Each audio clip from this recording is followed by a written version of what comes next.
우리 성경 말씀 보겠습니다. 성경 말씀은 창세기 6장 9절로 17절 말씀입니다. 창세기 6장 9절로 17절 말씀입니다. 창세기 신약 성경 8쪽 또 스크린에 나와 있죠. 한 절씩 우리 천천히 뜻을 생각하면서 번갈아 읽도록 하겠습니다. 9절 이것이 노아의 족보니라. 노아는 의인이요 당대의 완전한 자라. 그는 하나님과 동행하였으며 세 아들을 낳았으니 셈과 함과 야벳이라. 그때 온 땅이 하나님 앞에 부패하여 포악함이 땅에 가득한지라. 하나님이 보신즉 땅이 부패하였으니 이는 땅에서 모든 혈육 있는 자의 행위가 부패함이었더라. 하나님이 노아에게 이르시되 모든 혈육 있는 자의 포악함이 땅에 가득하므로 그 끝날이 내 앞에 이르렀으니 내가 그들을 향해 그들을 땅과 함께 멸하리라. 너는 고페르 나무로 너를 위하여 방주를 만들되 그 안에 칸들을 막고 역청을 그 안팎에 칠하라. 내가 만들 방주는 이러하니 그 길이는 300규빗, 너비는 500규빗, 높이는 30규빗이라. 거기에 창을 내되 위로에서부터 한 규빗에 내고 그 문은 옆으로 내고 상중하 3층으로 할지니라. 다 같이요. 내가 홍수를 땅에 일으켜 무릇 생명의 기운이 있는 모든 육체를 천하에서 멸절하리니 땅에 있는 것들이 다 죽으리라. 아멘. 오늘 제목은 우리 성경 말씀에 있는 것처럼 너를 위하여 방주를 만들라. 우리 다 같이 너를 위하여 방주를 만들라. 하나님께서 노아에게 말씀하셨지만 실제로 너가 노아가 아니고 우리죠. 다 같이 나를 위하여 방주를 만들라. 창세기 10장까지는 지난주에도 말씀드린 것처럼 하나님은 누구신가에 대한 이야기죠. 특별히 1장, 2장에는 창조의 기사가 나오고 그 다음부터 죄로 인한 타락, 그리고 6장, 7장, 8장, 9장 4장에 걸쳐서 지금 홍수 심판이 나오고 그 다음에 또 정신을 못 차려서 바벨탑 사건이 나오는 그 4가지 큰 이야기가 이제 1장에서 10장까지인데 그 사건을 통해서 하나님은 누구인가에 대한 이야기가 집중적으로 나오고 있고 11장부터는 우리가 족장이라고 하는 아브라함 그리고 이삭, 야곱 그리고 요셉까지 해서 50장까지 쭉 그들의 이야기를 통해서 우리의 이야기를 또 깨닫게 하고 그를 통해서 내가 누구인가에 대한 말씀이 또 창세기 후반부의 말씀이라고 했습니다. 이렇게 하나님께서는 우리가 전체 성경을 통해서 하나님이 누구신가 또 예수님이 누구신가에 대한 이야기를 하지만 특별히 1장부터 10장까지는 하나님의 역사를 아주 정확하게 드러내 보여주고 있습니다. 하나님께서 세상을 창조하시고 마지막에 사람을 창조하시면서 중요한 원칙 하나를 주셨죠. 그게 우리가 창세기 1장 28절 말씀입니다. 창세기 1장 28절 말씀 보면 하나님이 그들에게 복을 주시며 하나님이 그들에게 이르시되 생육하고 번성하여 땅에 충만하라. 땅을 정복하라. 바다의 물고기와 하늘의 새와 땅에 움직이는 모든 생물을 다스리라 하니라. 이렇게 큰 원칙을 주셨죠. 하나님께서는 사람을 창조할 때 특별히 다른 피조물을 창조할 때와 달리 다른 피조물을 창조할 때는 하나님 보시기에 좋았더라 이렇게 말하지만 사람을 창조해 놓고는 하나님 보시기에 심히 좋았더라고 말씀하죠. 그 말은 사람을 위해서 전체 천지를 그 앞에 있던 피조물을 창조했다 이렇게 볼 수도 있는 거죠. 그만큼 사람에게 관심을 많았는데 그 관심이 많았지만 특별히 원칙을 하나 주면서 28절 말씀처럼 모든 생물을 다스릴 권한을 주셨죠. 그러면서 무조건 무지막지로 다스리는 것이 아니라 특별히 함께 번성하라 이렇게 말씀을 하셨습니다. 특별히 우리가 1장 28절에 조금 전에 본 말씀 마지막에 다스리라 이 말은 우리가 지배하다 컨트롤하다 이런 뜻이 아니라 원에는 땅을 밟다 이런 뜻입니다. 우리가 시골에서 자란 사람은 잘 알겠지만은 겨울에 보리를 심으면 보리가 어른 보리밭에서 삐죽삐죽 올라오죠. 올라올 때 밟아줘야 돼. 밟아줄 때 어떨 때는 큰 기계로 막 이렇게 밀기도 했지만 우리가 밟아주면 그게 땅에 착근을 하게 되고 겨울을 나서 새로운 생명이 나죠. 다스리라 이 말이 바로 땅을 밟아라, 수고해라, 애쓰라 이런 뜻이죠. 그래서 모든 생물을 다스리라, 정복하라 이런 말이 오히려 그 생물들과 함께 더불어 살아라 이런 뜻으로 주신 것입니다. 이렇게 주신 이 하나님의 세상, 이 세상이 우리가 창세기 3장에 아담의 죄로 인해서 그렇게 하나님과의 관계가 끊어지는 엄청난 사건이 생겼죠. 하나님과의 관계가 끊어졌다는 것은 결국은 이 창조 세계에서는 상상할 수 없는 그런 후폭풍이 예고되는, 후폭풍이 몰아치는 그런 이제 예고편이 되는 거죠. 그냥 단순히 하나님과의 관계가 끊어져서 끝이 아니라 그 이후에 이어지는 폭풍이 지금 이제 6장부터 시작되는 9장까지 적나라하게 나와 있는 홍수 심판이 되는 것입니다. 이 하나님께서는 타락한 세상을 위해서 결국은 큰 결단을 내리게 되는데 그것이 바로 창세기 6장 5절로 7절 말씀이죠. 5절로 7절 말씀에 여호와께서 사람의 죄악이 세상에 가득함과 그의 마음으로 생각하는 모든 계획이 항상 악할 뿐임을 보시고 사람이 하나님과의 관계가 끊어지면 이런 게 사람의 본성이 되는 거죠. 죄가 들어온 이후에는 우리는 그래서 우리 기독교는 항상 성선설이고 성악설이죠. 우리는 누구나가 다 악한 죄인으로 태어날 수밖에 없는데 그 내용들이 바로 죄악이 가득하고 하나님과의 관계가 끊어지면 마음과 모든 계획이 항상 악할 뿐이다. 간혹가다 악한 것이 아니라 항상 악할 뿐이고 그걸 보시고 하나님께서 땅 위에 사람 지으셨음을 한탄하사 마음에 근심하시고 그리고 7절 말씀에 이르시되 내가 창조한 사람을 내가 지면에서 쓸어버리되 사람으로부터 가축과 기는 것과 공중의 새까지 그러하려니 이는 내가 그것들을 지었음을 한탄함이니라 하시니라. 사람이 잘못은 사람이 잘못했는데 옆에 있던 나머지 피조물까지도 이렇게 생명을 이렇게 쓸어버리는 그런 아주 도매금으로 다 넘어가는 그런 일이 이제 일어나게 되는 거죠. 이렇게 결정을 하나님께서 하신 것입니다. 선악을 알게 하는 나무 열매를 따먹으로 인해서 사람에게 들어온 죄가 전파력이 얼마나 큰지 요새 오미크론 이거는 유도 아니죠. 죄가 한번 들어오면 전파력이 대단한 것입니다. 그래서 죄악이 세상에 가득 찰 정도가 되었는데 이로 인한 심판을 하나님께서 예고하신 것이죠. 그 예고한 심판이 실제 이루어지는 것이 이제 6장 우리가 방금 읽었던 7절 이후에 그런 심판의 내용들이 쭉 이어지고 있습니다. 특별히 오늘 6장부터 9장까지 홍수 심판에서 쓰임을 받는 사람이 노아인데 노아에 대한 이야기, 노아를 소개하는 부분이 우리가 읽었던 6장 9절로 10절 말씀이죠. 이것이 노아의 족본이라 노아는 의인이요 당대의 완전한 자라. 그가 하나님과 동행하였으며 세 아들을 낳았으니 셈과 함과 야벳이라 이렇게 기록하고 있죠. 노아는 의인이다. 또 그리고 당대의 완전한 자다. 이 말은 의인이란 말은 아주 무결점의 사람이라는 게 아니고 상대적인 의인이라는 겁니다. 마찬가지로 완전한 자도 완벽한 사람, 노아는 정말 하나님께 칭찬받는 완전한 사람이라는 뜻이 절대적으로 완전자가 아니라 상대적으로 완전한 사람. 지금으로 말하면 믿음의 본을 보이고 말씀대로 잘 준행하며 살아가는 사람, 그런 사람을 말하는 겁니다. 그러니까 노아나 우리 믿음의 사람, 열심히 신실하게 믿는 사람이나 똑같다는 거죠. 노아가 다른 바울처럼 성등이 다른 사람이 아니라 의인이요 완전한 자는 뜻이 원어에 이 상대적으로 그렇다 이런 뜻입니다. 상대적으로 정말 믿음의 사람으로 살아가고 있다 이런 뜻이 이제 노아가 되는 거죠. 노아가 그런 사람이라는 거죠.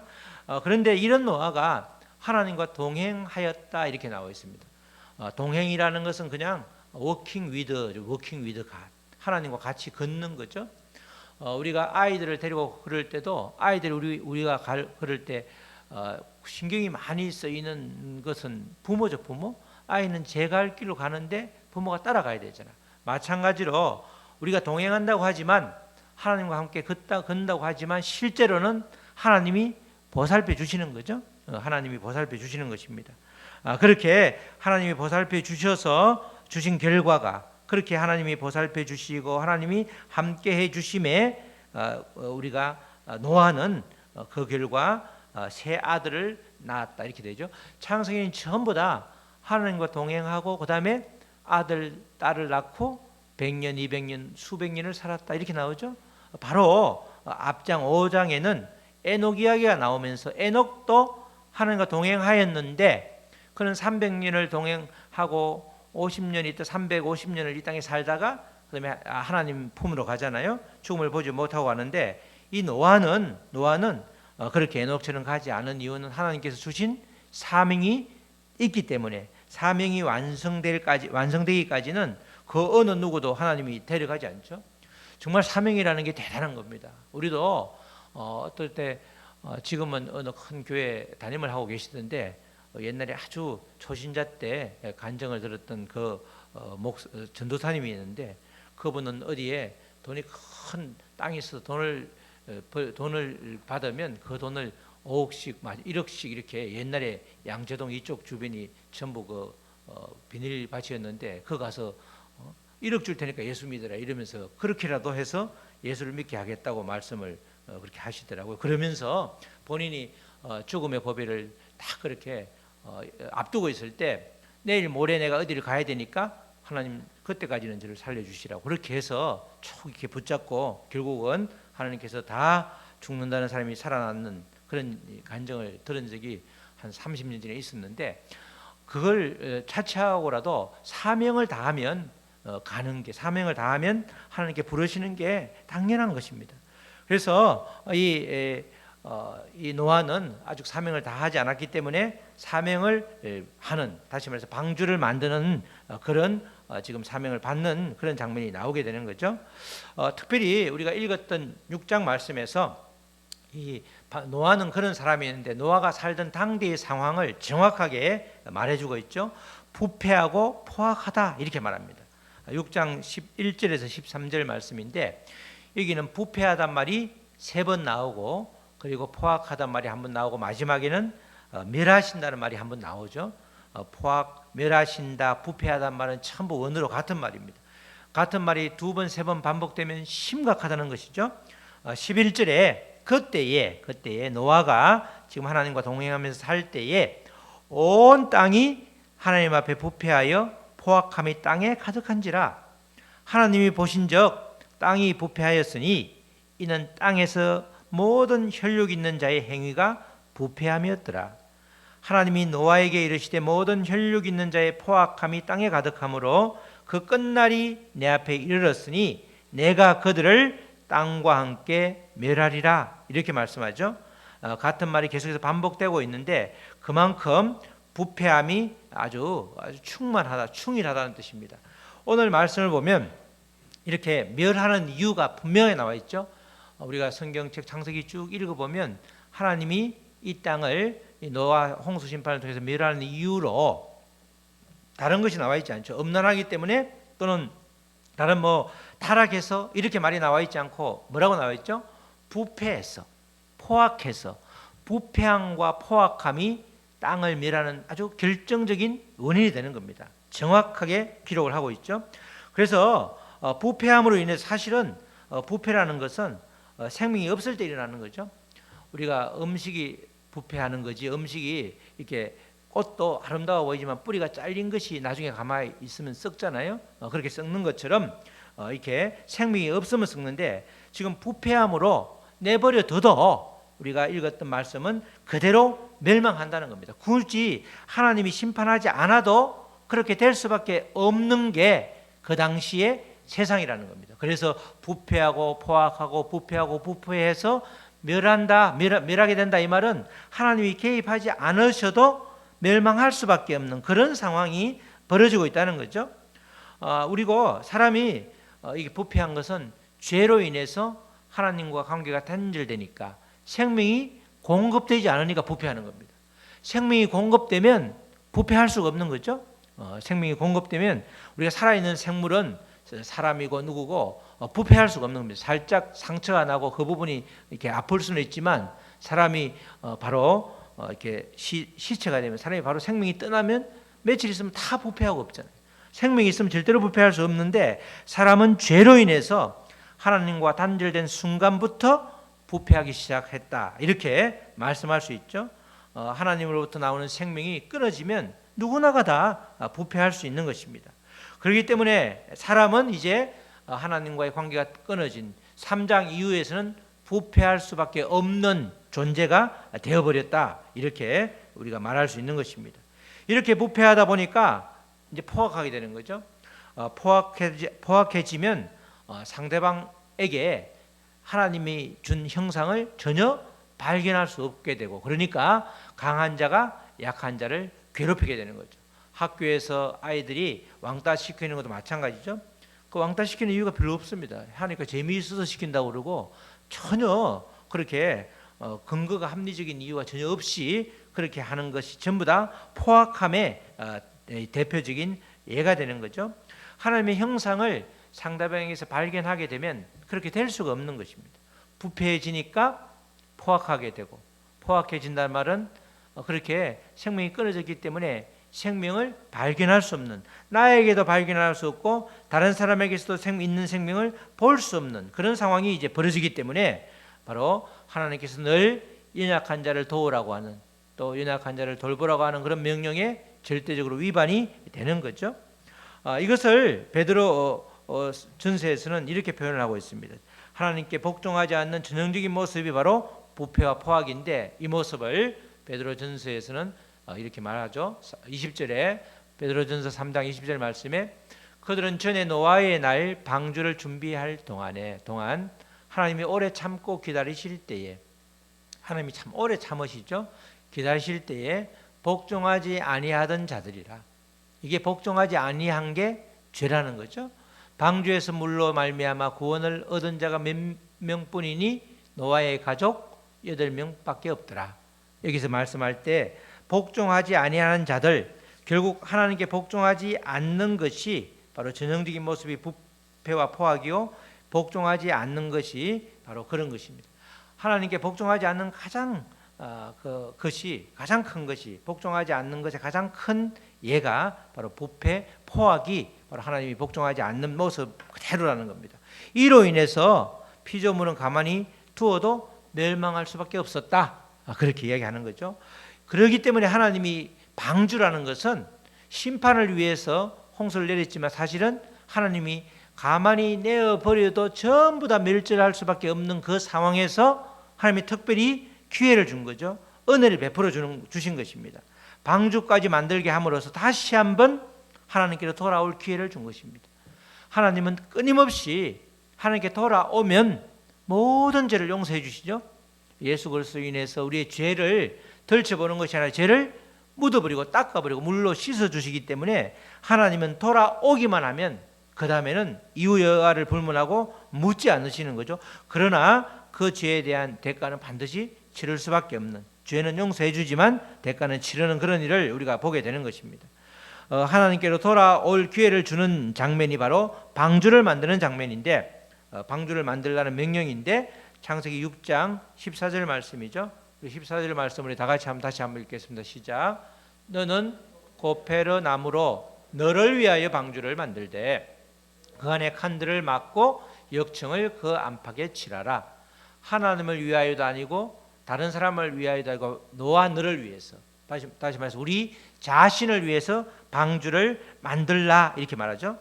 우리가 방주는 자주 테베라고 하는데, 우리 테바라고 하는데 방주는 많이 이야기를 들었죠. 또 모르시는 분도 계시니까 이 방주는 모세가 어린 아이를 전부 다 죽이려고 하는 그 애굽의 바로의 명령에 따라서 죽게 된 그 모세를 살리려고 어머니가 갈대 상자에 모세를 딱 담아서 날강에 떠내려 보내죠. 그게 바로 그 갈대 상자하고 똑같은 말이 방주죠. 방주는 이 아무것도 없죠. 방주는 그 마지막에 그 치수가 나와 있지만 그냥 긴 배는 배인데 지금처럼 노도 없고, 그러니까 엔진도 없고 아무런 동력도 없기 때문에 아무도 운전할 수 없는, 그죠? 방주라는 것은 갈대 상자와 마찬가지 그 운명을 온전히 주님께 하나님께 맡기는 그게 바로 방주가 되는 거죠. 방주는 이렇게 아무런 동력이 없기 때문에 규모만 엄청 컸지 갈대 나무 상자와 똑같은 그런 이제 물건이 바로 방주가 되는 것입니다. 이 나무 상자인 방주는 하나님 아니면 어느 누구도 운행할 수 없는 물건이죠.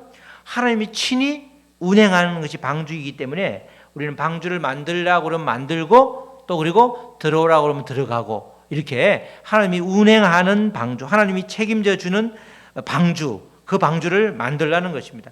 방주를 만들라라고 하는 것은 노아에게 너의 인생을 내가 온전히 책임져 주겠다는 뜻이죠.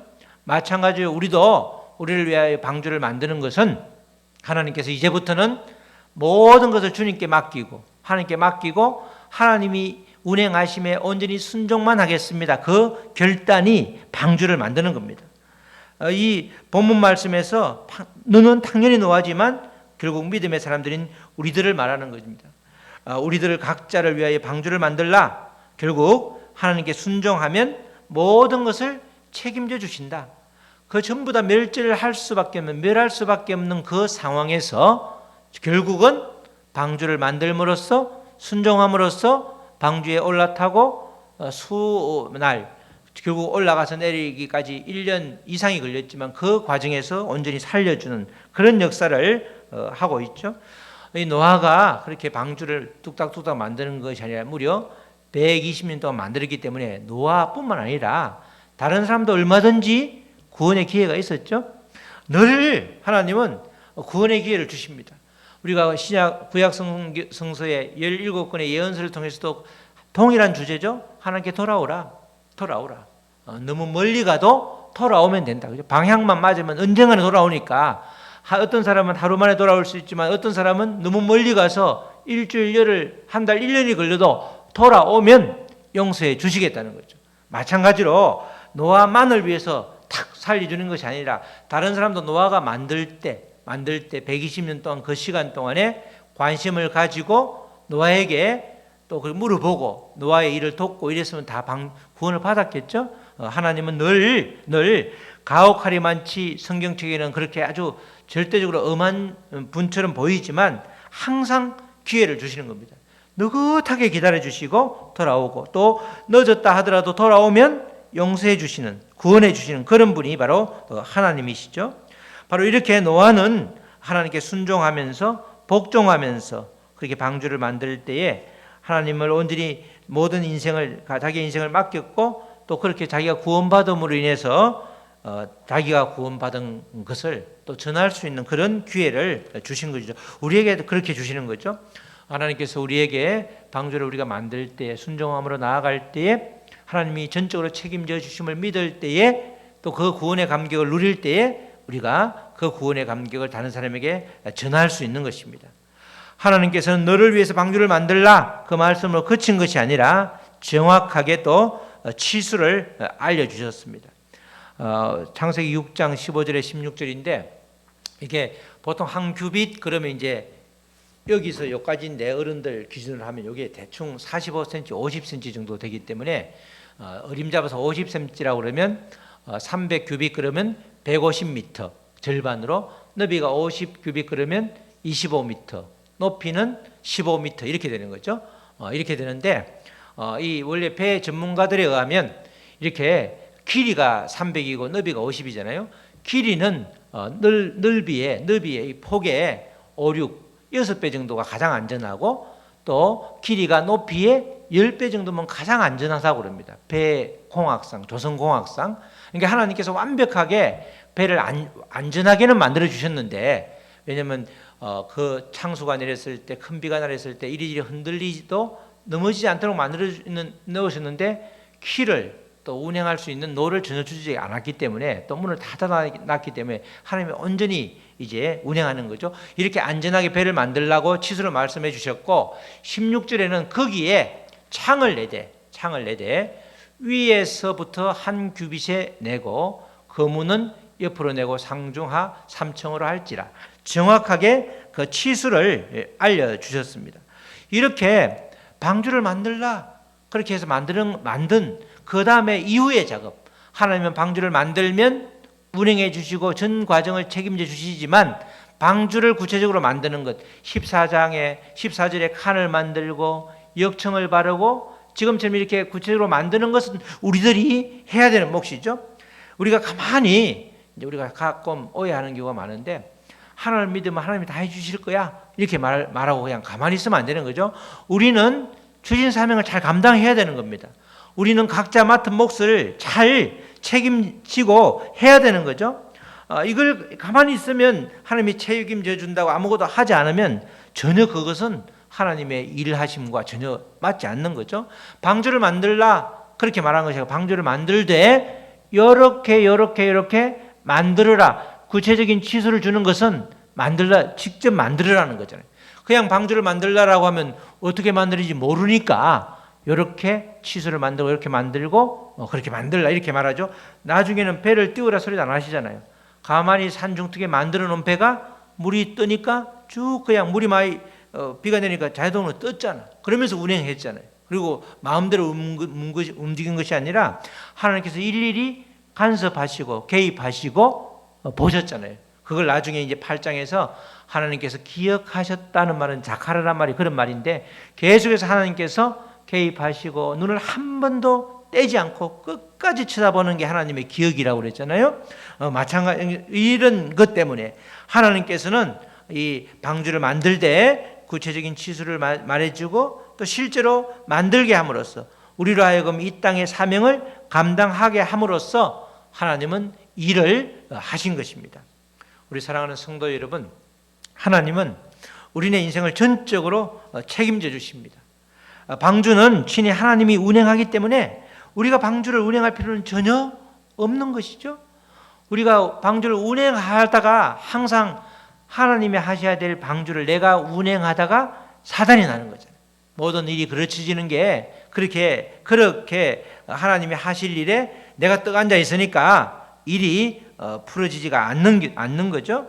하나님께서는 우리를 위해서 방주를 운행해 주시기 때문에 우리는 방주를 만들라고 하면 만들고 사명을 감당하면 되는 것입니다. 구체적으로 문을 만들고 칸을 만들고 역청을 바르면서 사명을 잘 감당하면 하나님께서는 친히 운행해 주는 거죠. 뿐만 아니라 멸하여질 수밖에 없는 원인을 또 우리도 제거해야 되는 거죠. 부패하고 포악하는 것은 생명이 끊겼기 때문이기 때문에 우리가 생명의 말씀을 꼭 붙들고 하나님과 연결되고 그다음에 예수 그리스도의 생명으로 우리가 덧입어질 때 예수 생명으로 우리가 온전히 힘입을 때 우리는 절대로 부패할 수가 없기 때문에 포악해질 수가 없기 때문에 늘 상대방 속에서 하나님의 형상을 볼 수 있기 때문에 우리는 멸하여지지 않는다는 것입니다. 이러하기 때문에 멸한다는 말은 이러하지 않으면 멸하지 않는 거죠. 원래는 멸하지 않기 위해서는 이러하지 않아야 된다. 이렇게 명제는 이렇게 말하는데 실제로 그냥 편하게 말하면 이러하기 때문에 멸한다. 부패하고 포악하기 때문에 멸해질 수밖에 없다. 내가 가만히 내버려 둬도 멸하지만 내가 특별히 너희를 사랑해서 창조한 너희들을 사랑해서 그나마 방주를 만들어서 기회를 준다. 이런 거죠. 그렇기 때문에 우리는 방주를 만드는 것뿐만 아니라 바로 그 부패했던 멸해질 수밖에 없는 원인을 제거하기 위해서는 하나님으로부터 계속해서 생명의 말씀을 공급받아야 되는 것입니다. 말씀이 끊어지면 우리는 타락할 수밖에 없는 거죠. 부패할 수밖에 없는 것입니다. 그래서 생명의 말씀을 통해서 날마다 하나님과 잇대어 있을 때 그 말씀이 굉장히 그냥 은혜로워서 큰 폭포수같이 나의 모든 추악한 것을 씻어낼 수도 있지만 때로는 말씀이 안 열려서 쩔쩔쩔 아주 가늘 시냇물처럼 겨우겨우 땅만 마르지 않을 정도일지라도 우리는 생명을 공급받을 때에 우리가 부패하지 않게 되고 포악하지 않게 되고 그래서 상대방의 속에서 또 우리 만물 속에서 하나님의 형상과 하나님이 만들어준 그 창조를 우리가 맛보면서 살아갈 수가 있는 것입니다. 우리 안에 있는 하나님의 형상을 온전히 회복하게 되는 것이죠. 우리가 하나님의 형상을 잃어버리고 말씀의 생명수로부터 멀어지면 우리는 너나 할 것 없이 성도고 목사고 장로고 어느 누구도 예외 없이 부패할 수밖에 없고 포악해질 수밖에 없다는 것입니다. 하나님의 명령에 순종하여서 우리 자신을 위한 방주를 만들므로써 다시금 생명이 회복되시기를 축복합니다. 생명을 살리신 예수 그리스도를 통해서 온전한 순종을 통해서 부패하고 포악한 우리에게 영원한 생명을 구하시기를 바랍니다. 우리에게 명하신 방주를 만들되 하나님께 더욱 순종하고 복종하면서 생명을 회복하는 복된 삶을 사시기를 주님의 이름으로 축복합니다. 아멘. 우리 주신 말씀 붙들고 기도할 때 찬양하고 우리 다 같이 기도하시겠습니다. 우리 기도할 때 하나님, 우리가 정말 생명이 끊어짐에 부패하였고 또 포악해졌습니다. 이제는 아버지 다시금 하나님과 잇대어 아버지 죄로부터 아버지 멀어졌던 우리의 인생을 주님 안에 온전히 있게 하시고 예수 그리스도의 보혈의 피를 의지하며 다시금 우리가 영생을 사는 우리가 될 수 있도록 도와주시옵소서. 그리하여서 생명이 멸해지는 그 원인을 제거하게 하시고 또 하나님께서 준행하신 명령하신 이제는 하나님이 운행하는 대로 하나님께 온전히 나의 모든 것을 맡기겠다는 뜻으로 방주를 만드는 우리가 될 수 있도록 주여 도와주시옵소서. 우리 다 같이 소리내어서 잠시 기도하겠습니다. 하나님 아버지 감사합니다. 너를 위하여 방주를 만들라. 하나님은 나를 위해서 하나님을 위해서 방주를 만들라고 하지 않았습니다. 하나님 특별히 아버지 노아를 사랑하시고 우리 믿음의 사람을 사랑하셔서 아버지 부패하고 포악한 우리의 인생을 아버지 단번에 멸하실 수도 있음에도 불구하고 아버지 방주를 만들므로써 아버지 구원의 기회를 주셨고 또 우리에게 생명을 아버지 다시 잇대어 아버지 살아갈 수 있는 아버지 그런 그 기회도 허락하여 주셨습니다. 하나님은 이 지금까지 우리를 참으셨고 기다려 주셨고 돌아오기를 언제나 아버지 기다렸습니다. 아버지 돌아오고 돌아가는 것을 아버지 그렇게 멀리 떨어짐을 반복했던 우리의 인생이지만 온전히 아버지 주님께 돌아오게 하는 아버지 그런 귀한 아버지 주님의 명령에 아버지 순종할 수 있도록 도와주시고 방주를 만들므로써 이제 아버지 구원의 방주를 만들므로써 아버지 또 사명을 잘 감당함으로써 온전히 주님께 내 인생을 맡김으로 인해서 주님을 철저히 경험하고 그것을 전하는 우리 귀한 우리 믿음의 우리가 될 수 있도록 도와주시옵소서. 하나님 아버지 감사합니다. 너를 위하여 방주를 만들라. 우리 자신을 위해서 방주를 만들라고 합니다. 이제는 아버지 절대적으로 주님을 의지하면서 그 운행을 맡기며 사명을 잘 감당하라고 아버지 명령하시는 것입니다. 아버지 뿐만 아니라 우리가 아버지 이 멸해질 수밖에 없는 원인을 아버지 하나님이 제공한 것이 아니라 우리 스스로 제공한 우리 스스로 만든 부패 생명과 끊어진 그 부패와 포악으로 인해서 우리가 아버지 멸할 수밖에 없었는데 그 부패와 포악의 원인을 끊으라고 말씀하십니다. 아버지 우리가 순종하기를 결단할 때에 주님 우리를 도와주시고 우리의 힘은 약하고 아버지 의지가 부족해서 또다시 아버지 주님께 멀어지는 일이 반복되고 하는데 이제는 돌아오는 시기가 빨라지고 더 이상 그리 멀리 가지 않도록 이제는 온전히 하나님과 짝하여서 생명을 공급받는 우리 모두가 될 수 있도록 축복하여 주시옵소서. 감사하며 예수 그리스도의 이름으로 기도드렸습니다. 아멘.